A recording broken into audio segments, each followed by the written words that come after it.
Comedy legend Louis Black is bringing Goodbye Yeller Brick Road, the final tour, to Steelhouse on Sunday, February 25th. Tickets go on sale Friday, November 17th at 10 a.m. Get yours at steelhouseomaha.com. You are listening to the Hiking Radio Network, where we talk the walk with shows by hikers, about hikers, and for everybody. I'm wondering if you'd go wandering with me through the wilderness and woods to where the winds are blowing free, through the darkness of the night, heading toward the morning. Welcome to the Jester Section Hiker Podcast with the spotlight on section hikers. And I'll spread the word and you beat the drum. We'll round up the troops and get the gang to come, and we'll leave the streets and these neighborhoods, head over the river and through the woods. I like it on the fly. That's right, and this is on the fly. So welcome back to the podcast, everybody. You are listening to Jester Section Hiker, and typically I say this is the premier podcast with the spotlight on section hikers, but today I'm actually going to put the spotlight on somebody I like to follow. And if you are familiar with his videos, you will know of a saying that he says all the time. He says, "That's where we came from, and that's where we're going." So please welcome with me to the podcast, Craig Hawk Maines. Welcome. What's happening, everybody? It's good to be here. I got to tell you, we have been talking, and I think we hit it off as soon as I hit the porch here. Yeah, so you brought goodies, so yeah. We'll talk about those goodies here in a little bit, but I want to let you guys know that it is literally, I think it's Sunday, October the 11th. I'm not quite sure. I'm pretty sure. I know it's Sunday, and we are at Weary Feet Hostel. We are in, where are we, Hawk? We're in like the bunk room that's not attached to the house. So, I've never been it's in awesome. Here. It's a great little bunk room. So yeah, we're at Weary Feet, and I reached out to Hawk a couple of days ago and said, "Hey, I'd love to interview you. Come on the podcast." So we've been kind of texting or messaging, whatever you want to call it, and here we are. And Hawk, I want to go back for those that, I don't know where they've been if they've not heard of your videos, but to 2012, because right now under your belt, you have 4 complete Thru-Hikes. Is that right? That's correct. And you are on your 5th Thru-Hike as a flip-flop. Yep. All right. So you are now heading south. But let's go back to 2012. All right. How many days were you on the trail? That was a northbound, right? Yeah. In 2012 is 142 days. Wow. Okay. That seems about average. Yeah, it is average. And if people know you, you're not an average guy, Hawk. You're not an average guy when it comes to hiking, your videos, and everything in between. I do want to ask you a question, though, that I don't know, and if I don't know if your listeners know. What brought you to the trail in 2012? See, I took care of my mother for like 6 years. She had Alzheimer's and dementia combined, which is called Pick's disease. Anyways, long story short, I took care of her for 6 years, and finally, when that came to an end, I went to the Smokies just to clear my brain. I hiked up Mount LeConte, and driving around the Smokies, you see signs for the Appalachian Trail. And so the whole way up the mountain, I'm just thinking, I wonder what this is. And I got to the LeConte Lodge there, and there's a caretaker there, and I said, "Hey, what's this Appalachian Trail thing?" He's like, "Oh, it's a trail that goes from Georgia to Maine." And I'm like, "Really? Is it free to do this?" And he said, "Yeah, it's totally free. All you gotta do is have your gear and pay for your food." And so I went home, and I think it was exactly 3 months later, my house was sold. I had all my gear, and I was stepping on trail. Wow. Yeah. Wow. Okay, that is an amazing story. Yeah. I had no idea. Yeah. The first time I set up my tent was on the AT. The first overnight backpacking trip was the AT. That is awesome. So when you were up there at Mount LeConte, you found out about this, and you stepped on the trail, did you have expectations? No, actually, I didn't really know if I could make it or not, to be honest. I didn't know if it was going to be for me. But after about the first week or so, I knew I was going to be in it for the long haul, for sure. Because I enjoyed it. I was at peace out here. The people were amazing. A bunch of like-minded people in the same place is rare to find. So, yeah, the AT, I fell in love with it within like 7 days. I'm still. I'm surprised it took you that long. I know. Yeah, I had some bad weather starting out, and I was like, I don't know if I can do this. But one foot in front of the other daily, you'll make it for sure.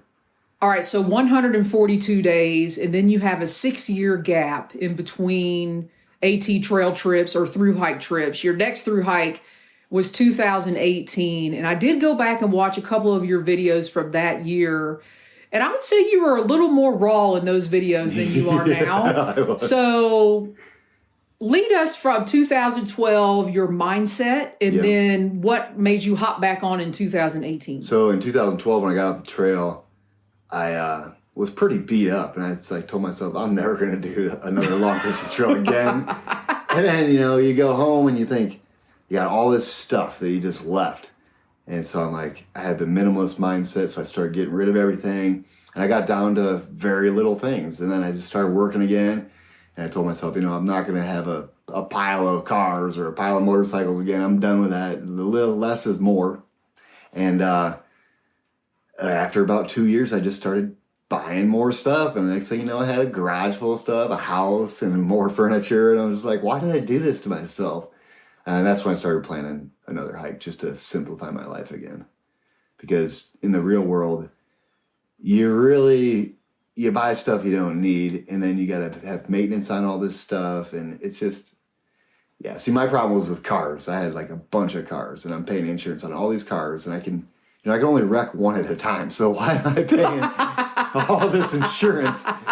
So in 2018, I sold everything I owned once again. Wow. And went back to the trail. So did you have expectations in 2018? Actually, in 2018, I was going to yo-yo the trail then. Oh, okay. No one really knows that, but they do now. That was my plan. I had the budget. I had the time. And then when I got up to the White Mountains, I was hiking with a girl named Head Over Heels from Harper's Ferry, pretty much to Lincoln, and that's where she actually quit the trail. She started in Georgia and quit in Lincoln, New Hampshire, which blew my mind. 311 miles from the end is just like, wow, I can't believe you quit. So it put me in a weird mental place where I just pushed to finish. And then when I was done, I'm like, I'll just go home. Maybe it's not this year. I'm going to yo-yo. And then I went home and I just regretted my decision of not turning around and going back to Georgia. So I just went home and saved up more money to come back in 19 and for sure yo-yo it. So when you got off at 18, we're smiling at each other because I'm like, man, I'm right there with you on how things feel and stuff like that. When you got off in 18, or maybe in 2012, was there a day that went by that you didn't think about the trail? Not really. In 12, it was more like I got home, and then at first, the first week or two, I'm like, whew, I got it done. I didn't think I'd get it done. And then, like I say, my body was pretty beat up. My leg, after a couple weeks home, your feet start really hurting. Your knees start hurting because you stop doing those miles every day. And then, I don't know, there's something about the AT that keeps drawing me back here. I can't really put my finger on it. I think it's the people, but I think it's also the physical challenge of just like, can you pull this off again? Because it only takes one wrong step and you're done. I mean, I've been very fortunate not to take that wrong step, or I bounce really well. Either one, I don't really know. I think you call it fast feet or something like that. I don't have fast feet because I've been hurt on the trail a couple times. So, all right. So 2019. This is your yo-yo year. You already have it in your mind when you're at Springer Mountain or you're going up the approach trail. Did you go up the approach trail that year? Okay. Are you like me in my mind, the approach trail, that's just part of it. Yeah, they should just tie it all together. Yeah. In my opinion. And I think that's the approach trail for southbounders. It's crazy as it sounds. I think it should be the knife's edge. But oh no. I mean, you're already doing it. Hey, listen, it would rule some people out, I can tell you that. Real quick. Yeah. That way they wouldn't waste all the time in the 100-mile wilderness. They'd probably just go back. They'd probably just say, okay, I'm done. The knife's edge, I'm out. Yeah. So you stepped foot 2019. I think you started in February because I did listen to Mighty Blues episode with you on the way here because I didn't want to overlap on talking. Yep. But you kind of told your story of that year going north and then you flip around, you go south. So walk us through your mindset in Georgia. you finished your north, and then kind of what happened? So my mindset in Georgia was just to go as fast as I could without, I'm not no fastest time, known time breaker. I'm not going to break any records for that. But fast for me is 100 days or less. And then I wanted to turn around at Katahdin and slam back into everybody I passed. It didn't work out that way because I had to go home and take care of my old man. But, you know, it was still fun. When you get to so most of the time when I'm through hiking, I get to Katahdin or the 100-mile wilderness, and my brain is letting my body know it's almost over. And so your body starts slacking and getting sore, and you're just, all your mental game is like, okay, it's about done, it's about done. Well, when you're doing a yo-yo, you just got to convince your body that you're only halfway, and your brain can pretty much tell your body that it's not over. Let's just keep going. Even though when you get to 100-mile wilderness, mentally, it still felt like I was done, but I had to really dig deep down. Like, it's only halfway. So it's hard to convince. And that's hard to fathom. Like, I'm in the 100-mile wilderness. Most people are almost done, but you're almost, I can't imagine. Yeah, it's a long way to go both ways, for sure.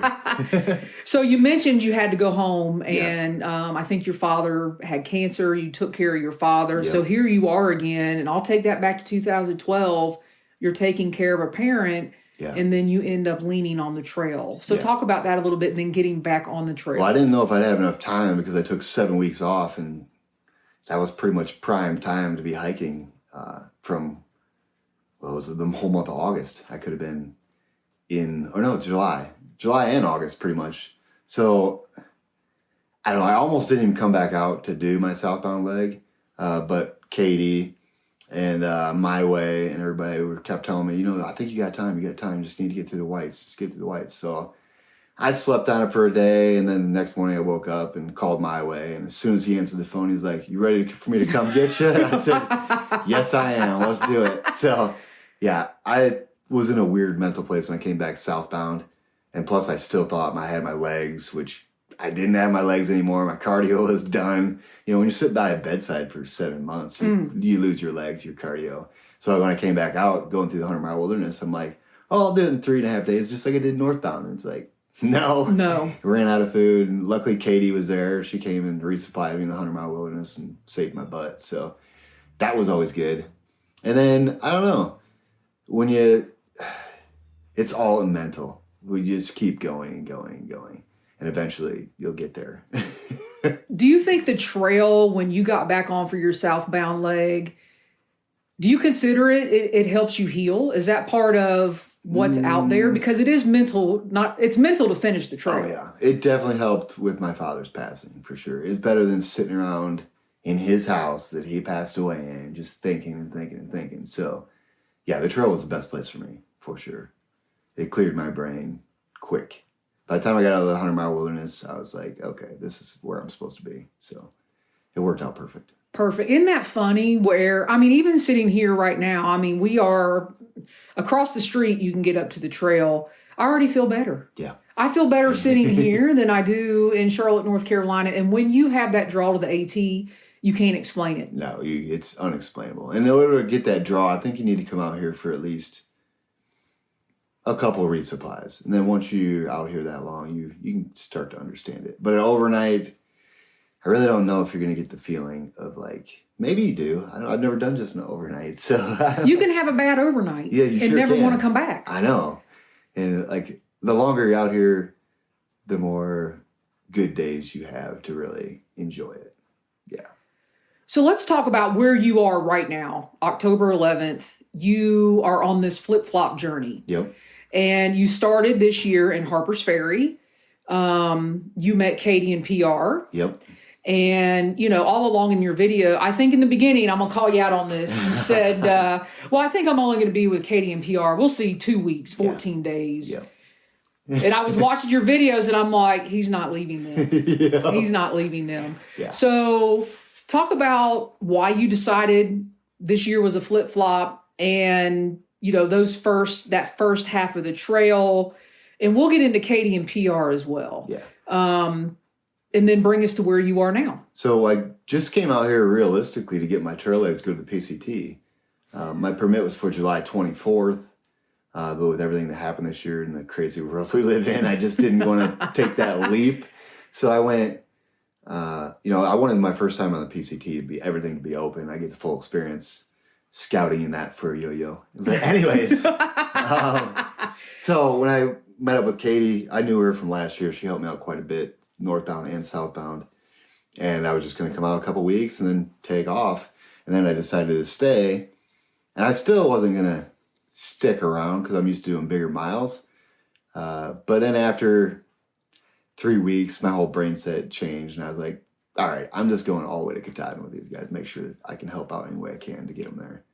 But they didn't need my help. But I'm sure they enjoyed my company, I hope. Who knows? I'm pretty sure they did. I mean, for those of us that watch your videos and then Katie's videos as well, I'm pretty sure you guys enjoyed each other's company. And you do have a big smile on your face right now. I like talking about Katie. And PR, let's talk about that real quick.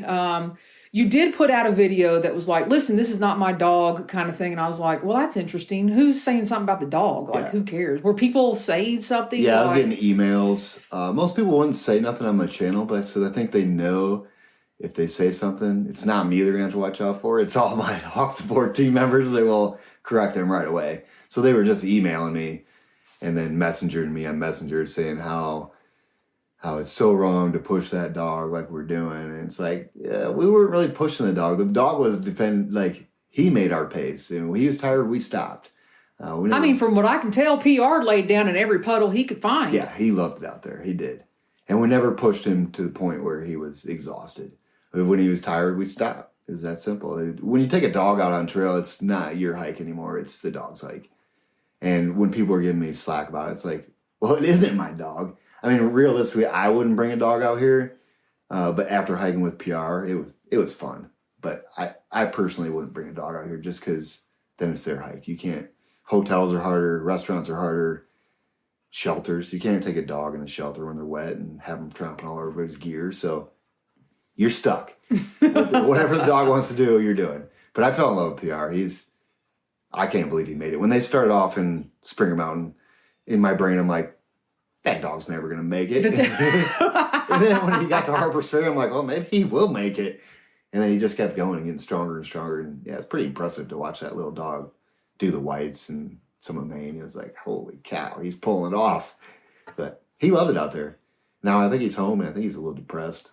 But he still gets to hike. I don't blame him. Yeah, I don't blame him. So summarize your first, what we'll call the flip part of the flop. So summarize that for us. You slowed down. You were hiking with Katie and PR. The Hawk Support team came out. What are you going to define this first part as? It was definitely nice slowing down and like stopping at nice campsites when you see one. Usually I'm in that brain of like, okay, let's just go 20 plus every day. And then it was hard for me to slow down. I'm not going to lie. Because, okay, she's got a good pace, but PR, he only goes so fast. Right. So, some days I was just kind of frustrated about like, oh man, we're only doing 10 miles today. But in the long run, I get to enjoy the trail more. So the more time out here, the better, to be honest. You just got to get in that. There's two different mindsets you can have. You can either have the slow, enjoy it pace, or you can have the push myself and see how far I can really go. And I was stuck in the middle there, which it was good. I've never done that before, hiked with somebody. Well, I did hike in 2012 with somebody from Irwin all the way to End, but it was big miles. Gotcha. And this time going slow is like, it's kind of nice. Not being sore every day and, enjoying the campsites. It was nice. Perfect. How was it? So obviously you guys finished, you had your big moment on Katahdin, and we're going to talk about your video here on the Knife's Edge here shortly.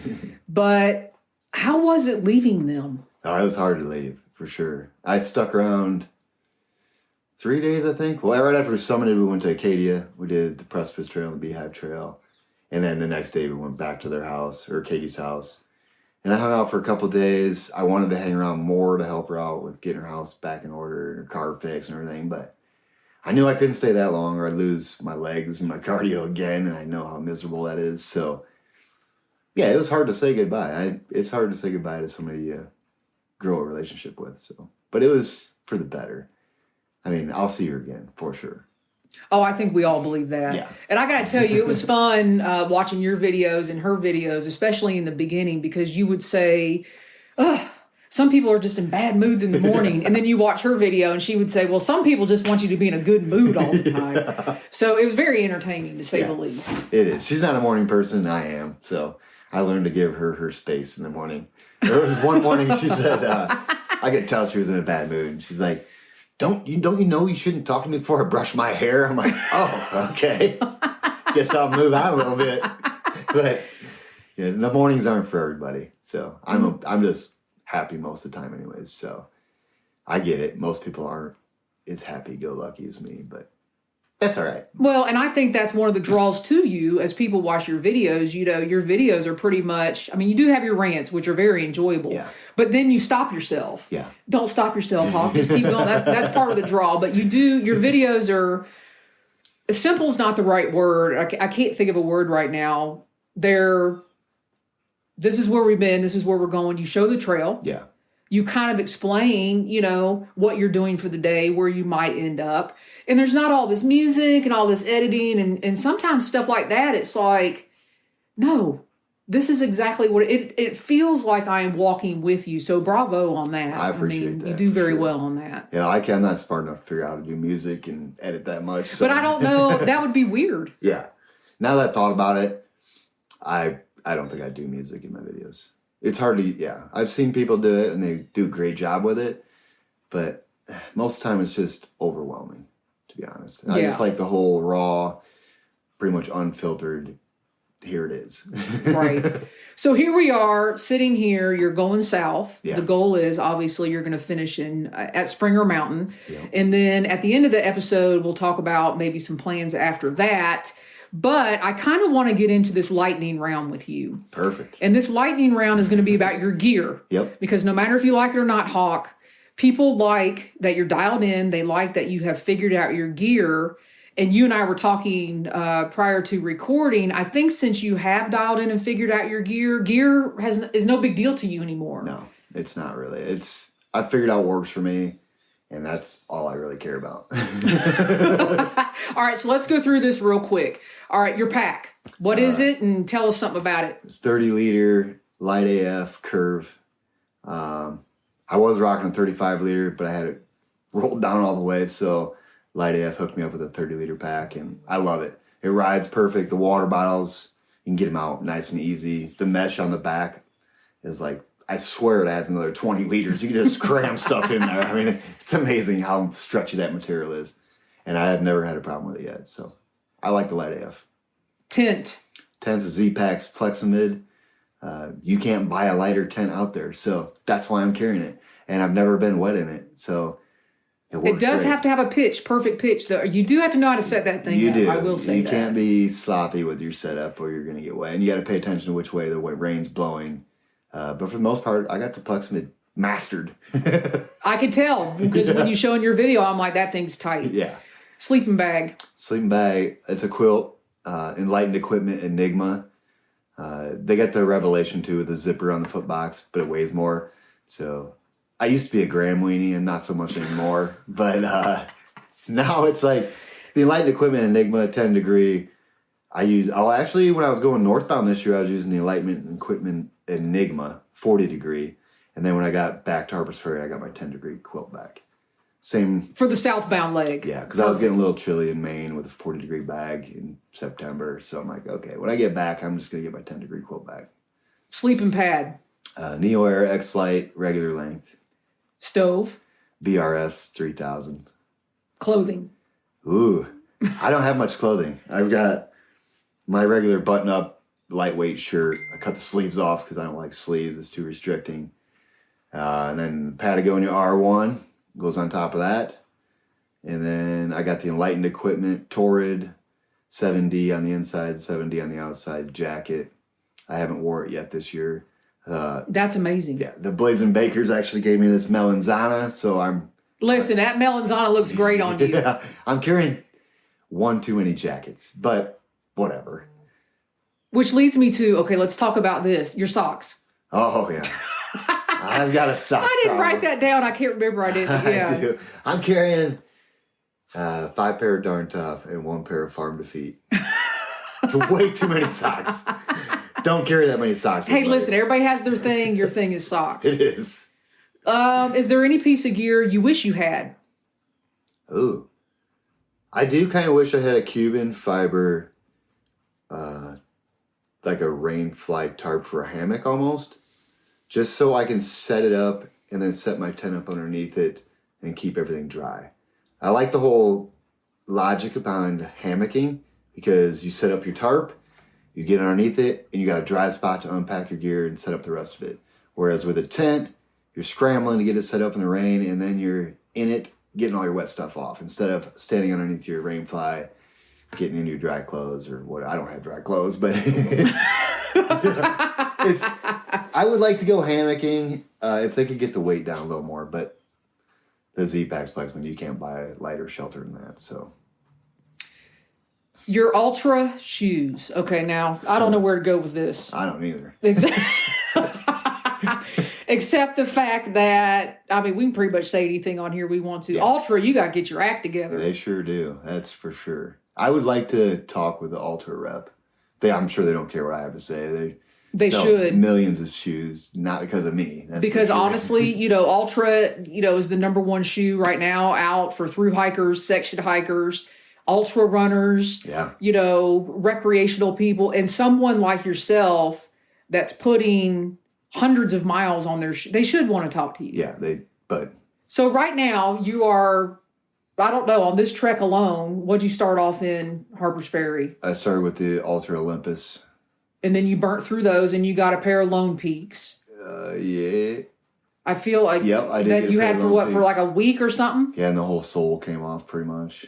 That's terrible. Yeah, it is terrible. And then you went back to the Olympuses. And then you pretty much, I mean, those just wore out. And now you're back to Lone Peaks. What'd you have to do with those recently? I sewed the toe flap on like Ultra should be doing. I don't know why they're not.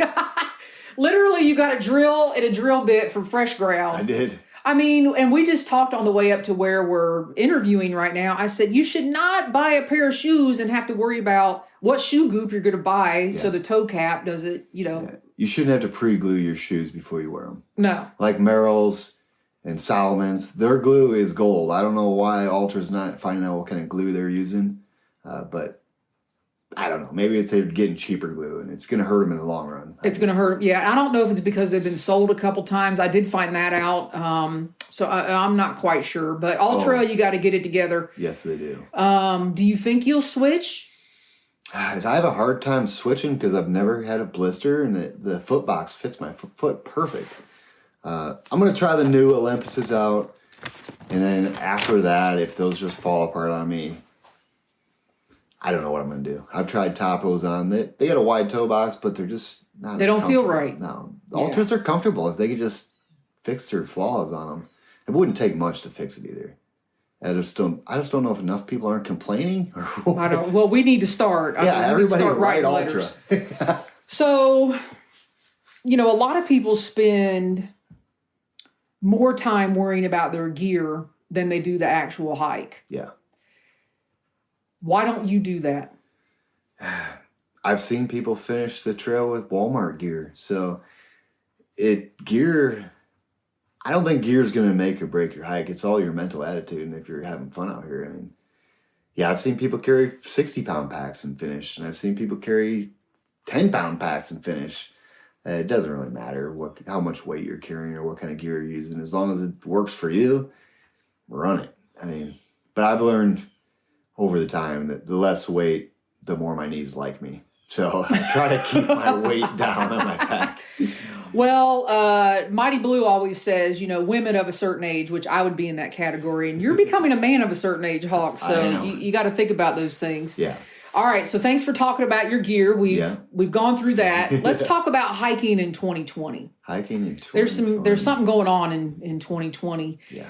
So we're not going to talk about the ATC because I feel like I could get twisted up about the ATC as well. So we'll leave that alone. Yeah. There's people on one side or the other with the ATC. There is. But there's one thing that you did that I thought was so cool and is probably very coveted by those that received one of these. Yeah. So when you start a northbound or a southbound through hike in a normal, I don't know what's normal in a year, in any given year, but 2020, that's what I'll say, Yeah. you are issued a hiker tag. Yep. And this year the tags were given out, I believe, all the way through, we'll say mid-March. I'm not sure the exact date. About right. You did not get a tag, but what did you do? I did not get a tag, and I want one because when you're hiking the trail, you see a tag, you're like, oh, that's another Thru-Hiker. And I wanted people to know, I guess I was a Thru-Hiker, so I made my own tag. I went to Walmart, bought a 5-star notebook, the same color as what they were giving out. I traced one of my old tags, and Kathy Fales actually custom painted it for me. So, and then I actually ended up making like 36 more of those tags and handing them out to people. And I told them to decorate however you want. You can write on there, no ATC, you can write on there whatever you want. Whatever you want, I don't care. And I've seen a lot of them on Instagram now, and it's like, oh, that's kind of neat. It is kind of, it's really cool. And you can tell, too, it's like, people are proud of those. Yeah. People are really proud of those. Most of the time when you get that tag, it's like, yeah, I got my tag. I don't think you should stop. You want me to take you to Walmart, Hawk? Maybe. Come on. I just figured I'm so far down now. The southbounders only have like 600 some miles left. If they haven't been rocking one now, they probably could care less. But who knows? Maybe I'm wrong. Who knows? All right, so let's talk about this pandemic, COVID-19. Yep. Are you seeing differences on the trail? Because I think there's people that haven't been out to the trail this year. They think there's not that many people out here. They think businesses, I don't know. They just think not a lot is happening. Yeah. And when I was out this summer, that is very far from the truth. Yeah. There's still hikers out here, for sure. So what are you seeing as far as hikers, businesses? Are things as normal, or what's abnormal? The abnormal is hostels, only being able to sleep so many people. I think most of them are steering away from that now and just going back to normal. Restaurants, you're going to be doing takeout or delivery. Most of the time you couldn't go in and sit, which as a hiker, that's, you go into town, you just go to a restaurant, sit down and eat. And now it's like, okay, I got to call ahead, got to either get delivery or go pick it up. But other than that, it's just, I don't think much is changed. I mean, in the first initial blast when the ATC was doing what they were doing, a lot of people were trying to do what they thought was right. And then after these small towns and these hostels, they rely on us hikers. And after they realize that it's not really, I'm going to get myself in trouble here, it's not really as bad as everybody thinks it is, then they just open back up. I mean, Right. Shuttles are a little different. Some people won't shuttle now. But everyone's starting to change back to their normal thing. And it's time, I think, in my opinion. The hikers, I haven't met one sick hiker out here. So, and I hope we don't. Yeah. I hope we don't. Yeah. I mean, I believe that coronavirus is real. Yeah. And, you do have to, take cautions and things like that. But I think we know enough now what to do. As the Thru-Hikers, most of them don't want to go into town because they don't want to be interacting with people that could have it. Right. It's not, the threat wasn't the Thru-Hikers. I think it's opposite almost. Yeah, the threat wasn't the Thru-Hikers bringing it into town, it was getting it in town and bringing it back out to trail. To the trail, yeah. So we try to in and out as quick as possible. And, of course, wear a mask or whatever that we got to do to get our food. Yeah, I just think people need to do, hikers, if Weary Feet requires us a mask to go in, we wear the mask. Yeah. You adhere to the policies of, what you're trying to do, whether it's stay at a hostel. Some shuttle drivers may say, hey, yeah, sit in the back, put your mask on, but I'll take you wherever you want to go kind of thing. It's not a deal breaker. Right. For a hiker, we're like, okay, let's do it. Let's do it. Like, that's where I want to go. I'm starving, I'm hungry, and I want to shower. Yeah, I'll put the mask on. It's not a big deal. All right, let's talk about your YouTube videos. Earlier, I alluded to, simple is not the right word, and I wrote a word down here in my notes, consistency. It is consistent, that's for sure. Consistency is key with your videos. Yeah. From what you say, when you put them out, and how determined you are to make sure you do get a video out. So talk about your channel, but I also want you to talk about something you don't. What you do is not easy. No, it's not easy. And what you provide for us, like if I get up in the morning and there's a hawk video while I'm having my coffee, while I'm getting ready for work, you did a lot of work to make sure that happened for your listeners. So talk about your channel and that consistency. So for me, it's like a game to get them out every day, even though sometimes it's really tricky. You got to have decent service to get them out, or you're standing in one spot for a long time. As far as getting them out daily, I like the fact that, well, when I've watched other YouTubers in the past, I'm like, oh, maybe I'll go try to meet them. And then you go out there and you sit all day and they're 2 weeks ahead of you. There's no way you're going to meet them. So it's like, everybody wants to know where you're at in real time. So I make my video at night for that day, and I try to get it out by 5 a.m. the next morning. Because even if it's uploading in my tent while I'm sleeping, I got to make it in my tent, and then I start uploading it while I'm sleeping. I'll just wake up periodically through the night to make sure it went out, and then I'll schedule it for 5 Even a.m. that, Hawk. Yeah. Even you're looking at me saying, I wake up periodically in the night. Yeah, just to make sure. That's a big deal. It is. It is. It's tough to get good sleep. But just because it's always in the back of my brain, like, man, I got to get this out, which realistically, I probably wouldn't have to, and people would still watch if I was a couple days behind, but I like to do it instantly. That way I don't forget anything. It's done. It's over. It's move on to the next one. The rest of the day is like, whew, all right, I got that video out.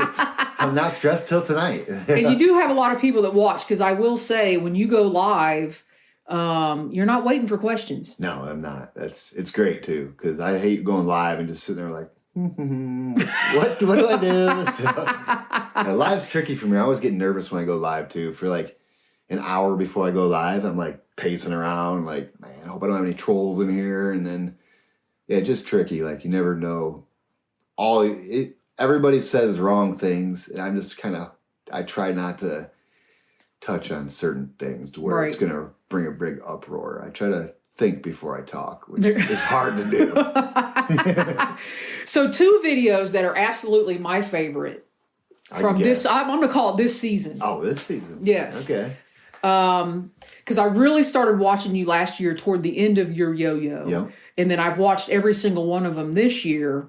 Hands down, number 1, Bond Cliff, day number 67. Yeah. And for me, your knife edge video that you sped up. Yeah. When you were like, ee. Yeah. So talk about that day. I just, even from a screen, I felt your sense of happiness and pride to be able to go out to Bond Cliff. Yeah. And then, so talk about the Bond Cliff and then that knife edge video. And I'm going to call that day 67 this season. And then the knife edge was day 103. Yep. So 67 in Bond Cliff. Over the years of hiking the trail, everyone keeps telling me I need to do that side trail to Bond Cliff. You need to do it. You need to do it. And then I got to the Notch Hostel, and they were talking about it. And I actually had a couple people come out and hike with me.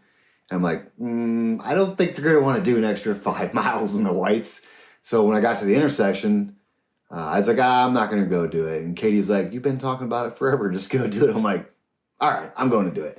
So I pretty much ran the whole thing out and back.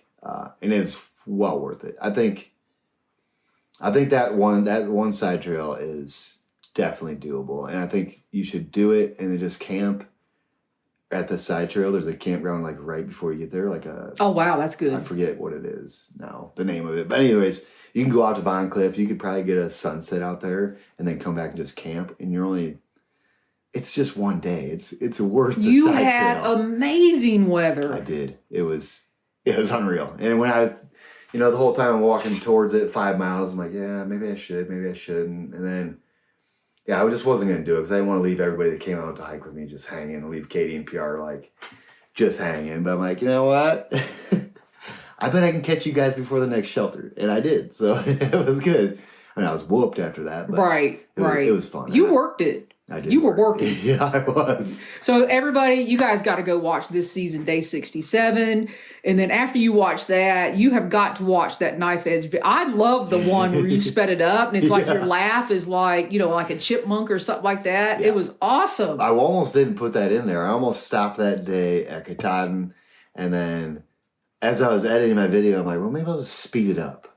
And then once I sped it up, I was like, Katie, watch this with me for a minute. And as soon as my chipmunk voice came out, we both started laughing. I'm like, all right, I'm going to put this out there. And I already had planned that I was going to do the regular speed video the next day. But as soon as I put out that fast version, People were like, "Oh, I want to see it in full version." I was like, "Well, give me time. It takes time to upload these things." Well, right. Like, give them time, people. Give them time. Seriously. It's but hard to it was upload. phenomenal. Yeah, it was. That Knife's Edge weather we had was beautiful. And every time I've done the Knife's Edge before, I'm like, man, how cool would it be to film this whole thing? But I've never had enough battery power once I get up there. And when I got up there at the sign at Katana, I'm like, I got a whole 10,000 milliamp battery dedicated to this. So I plugged in my battery. And I thank you, because I thoroughly enjoyed it. And I just went. It was great. I wish I wouldn't have had to put my phone down for that one little second. But I'm not tall enough to reach. I was like hanging, and I couldn't reach. All right, Hawk, we are 39 minutes into this. Nice. I have some final questions for you. So, from what I can gather, hiking the AT is not a one and done for you. It's not. It's definitely not a one and done. Are you a forever AT hiker? I do believe so. Yeah. Like, part of me wants to go out and do the PCT and the CDT. Like, everyone wants to see me triple crown. But to me, a triple crown is just a title. I mean, I've got more miles in on the AT than any triple crowner's got. So I don't know, Hawk. How am I going to come find you on PCT? I know. That's going to be tricky. and out on the CDT and the PCT, I'm not going to be able to do daily videos. I'm going to have to schedule them out. And so it's going to be a whole different ballgame. But I know I really do want to see those trails. It's just the AT community is hard to leave. We know where your heartstrings are. My heart, I say that all the time. Like, I try to break up with the Appalachian Trail. Yeah, you can't do it. Can't do it. It's like a girlfriend that keeps calling you back. Yeah. And you shouldn't hit accept call, but you do. Okay, we'll leave that at that. So this question is to pull at your heart. Gotcha. So the best you can, these next couple questions are actually going to pull at your heart. Yeah. So the best you can, and you've done a good job so far, explain your love and passion for the AT. And my final key to that is do you actually think it's the hiking? No, the best part about a thru-hike is not hiking. To be honest, the best times are when you're not hiking. You're hanging out with friends, hostel owners, random people that are out here. It's just filled with good people. Don't get me wrong, the views are great too, but getting to those views, it's tough. I mean, I'm not gonna lie, some of those climbs are tough. But once you get there, you forget about the climb. You're around people, you enjoy their company, and it's just, yeah, it's the people for sure. It's the people and the places that take care of hikers that make it what it is. If there was no AT community out here and it was just like the CDT, like barely anybody does it, I don't think it'd be as magical as the hostel owners and the shuttle people and the people that come out and just, they work hard and spend their hard-earned money just to come out and feed hikers that they don't even know. I mean, it's pretty amazing. I mean, and I always love coming back out and doing trail magic and just giving back. And that's the thing. And people that hike the trail, they always feel, they don't have to, but they feel like they should give back. And that's what makes the AT so special, is everybody giving back. It's pretty amazing.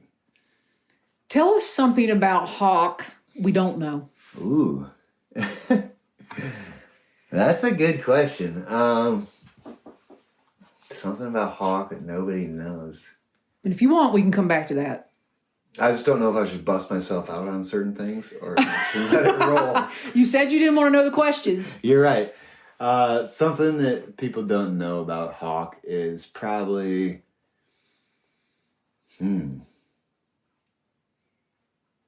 Well, I never graduated high school. I don't know if that's a big deal or not. And that's a good, let's come back to that. Okay, we can come back to that. Yeah. I'm going to say 3 names. Okay. And I just want you to give me your first, it could be a word, whatever you want to say. Gotcha. About these 3 names. Fresh ground. Oh, fresh ground. Food comes to my brain. Food and generosity. Yeah, for sure. PR. PR. I wish I could bark, because that would be my word. I would bark. Katie. Katie. Determination. Because when we got to the Maine border, I said, "Congratulations, Katie, you made it to Maine." And she said, "Well, I knew I would." And I was like, "That's why you made it to Maine. It's because you had the attitude to do it." And, she's been planning this trip for 16 years. And Wow. yeah, to see her finish at that sign was pretty special. Because my planning was like 3 months. To see somebody think about it for 16 years and then finally pull it off, it's like, that's awesome. Yeah, you finally got your goal complete, which is great. Hawk support team. I added one. Ooh, Hawk support team. I told you 3, but this was the 4th. The Hawk support, all I can say is like love. The love that the Hawk support team shows is unreal. See, everyone asks me why I don't monetize my YouTube channel. Why don't you make money off YouTube? And to be honest, YouTube couldn't pay me enough for the experiences the Hawk support team gives me. YouTube's not coming out to the trail to meet me. And YouTube's not, taking care of me, I guess. It's a good way to put it. Or, yeah, they're not coming out to interact. So I would prefer interaction over a paycheck any day. And people don't have to bring me stuff. I tell people, you don't have to bring me anything. You just come out and say you watch my videos. That's what all I'm worried about. Is if people are watching, that's great. If people weren't watching, I probably wouldn't be doing it.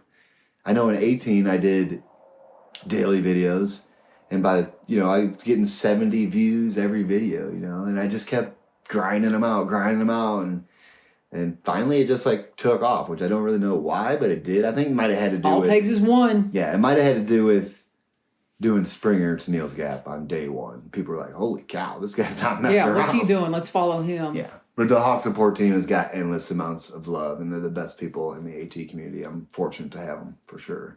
Well, I'm hoping to be part of that Hawk support team. You are definitely. If you're watching, you're part of it. So let's go back, because I don't want to end on this question. I've got another one. Gotcha. What is something about Hawk we may not know? Something about Hawk. You told us one thing. Do you want to give us another? I'll give you another. So when I was younger, I got in some trouble with the law, and I actually spent some time in jail.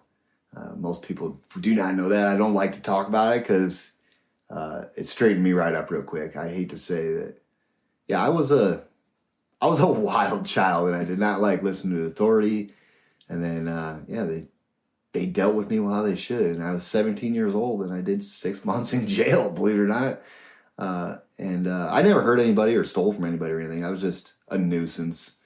And it worked out to be for the best. I mean, it changed me, my whole attitude on life. And yeah, it's past, and it's over, it's done with. And I will never go back down that road again. But it's part of me that I try to hide because I'm embarrassed about it. But it is what it is. It's done and over, and I'm not that guy anymore, so it doesn't matter. I would say you're certainly not that guy. No, not at all. And by the smile on your face this whole interview, you were definitely not that guy. Yeah. So you said a quote yesterday, or a couple days ago, on one of your live sessions. And typically I end my interviews on the podcast with the guest giving a quote, a statement, or something that they want to leave the listeners with. So I'm going to say this quote, and then I'm going to have you speak on that. And I think we've had an awesome interview. Yeah, I've enjoyed this. So here's Hawk's. This is Hawk. All right. Hawk. The key to all of this is to be comfortable when you are uncomfortable. So let me repeat that again, because that is huge. It is huge. The key to all of this, and obviously he was talking about Thru-Hiking and being on the Appalachian Trail.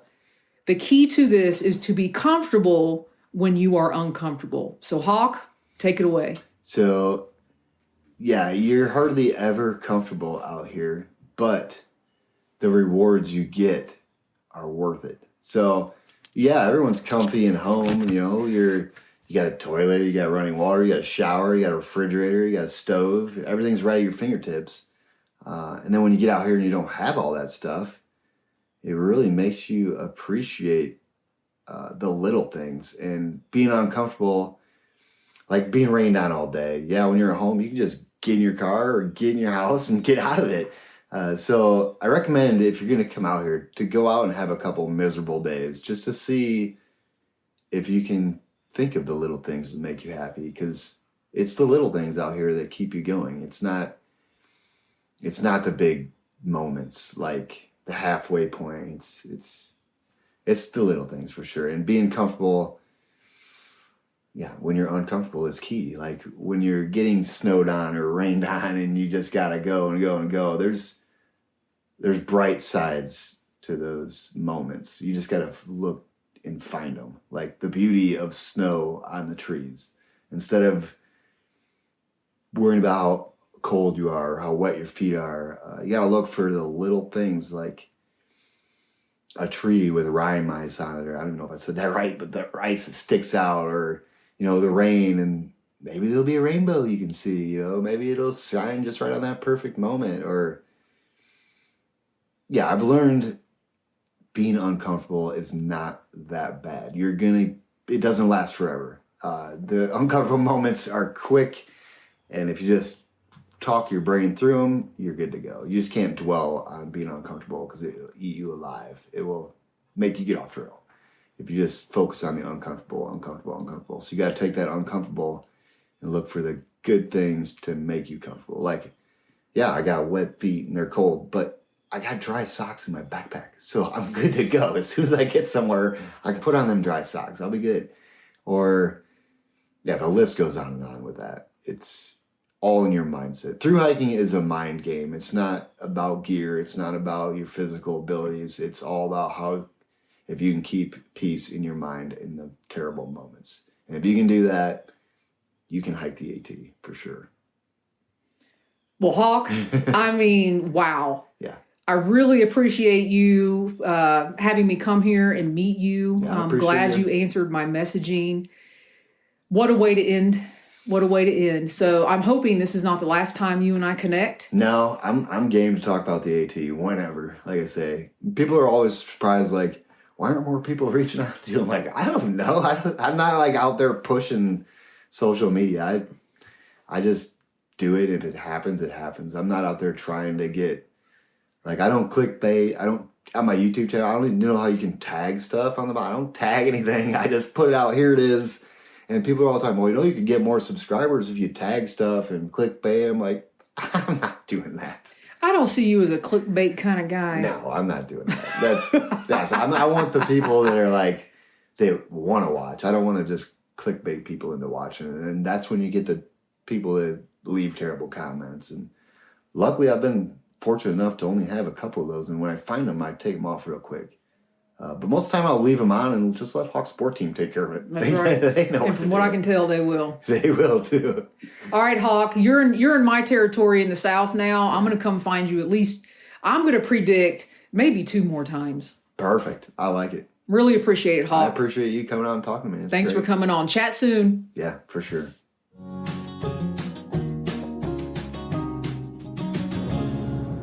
Hey everybody, it's Jester. Just wanted to hop back on here real quick to close out the episode. I am actually in my vehicle driving back to Charlotte, North Carolina after meeting with Hawk and spending time at the Weary Feet Hostel. Just wanted to let you guys know I'm going to put Hawk's YouTube channel and his Facebook information in the show notes.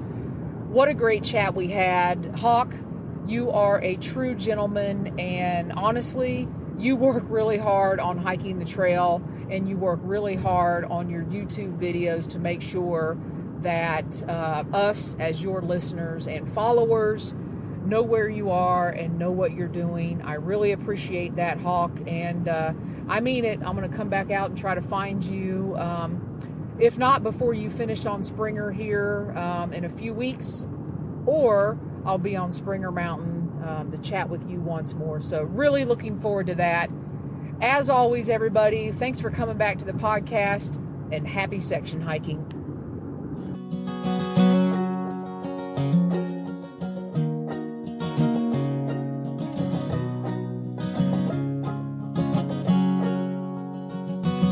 I'm wondering if you'd go wandering with me through the wilderness and woods to where the winds are blowing free through the darkness of the night, heading toward the morning light.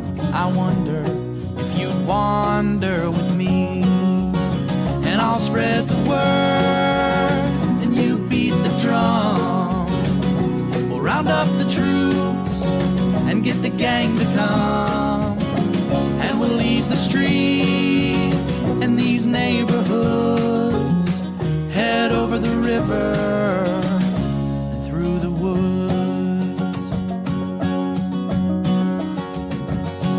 You're wondering if I go wandering with you, what kind of trouble we'll get ourselves into. Would it be wrong to tag along with a band of vagabonds? You wonder if I'd wander with you. So I'll spread the word and you beat the drum. We'll round up the troops and get the gang to come, and we'll leave the streets and these neighborhoods, head over the river and through the woods.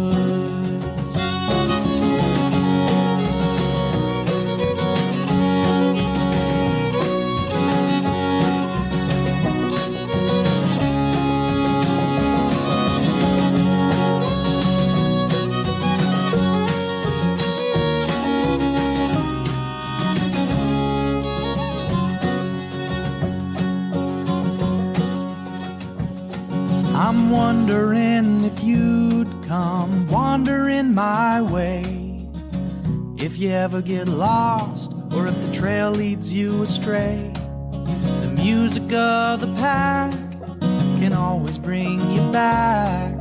I wonder, can we wander away?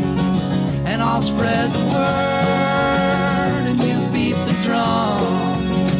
We'll round up the troops and get the gang to come, and we'll leave the streets and these neighborhoods, head over the river and through the woods.